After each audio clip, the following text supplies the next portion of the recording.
கஸ்தூரி வீசும் மேனியை கண்மூடி தேடினேன்.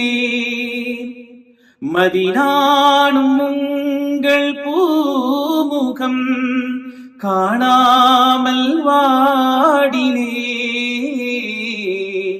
மதினாவில் வாழும் ராஜரை மண்மீதில் காணவே வாழ்வில் ஒரு தடவை உமை கண்ணார காணவே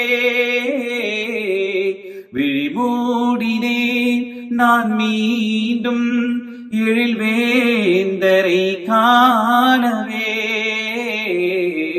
வாழ்வில் ஒரு தடவை உமை கண்ணார காணவே.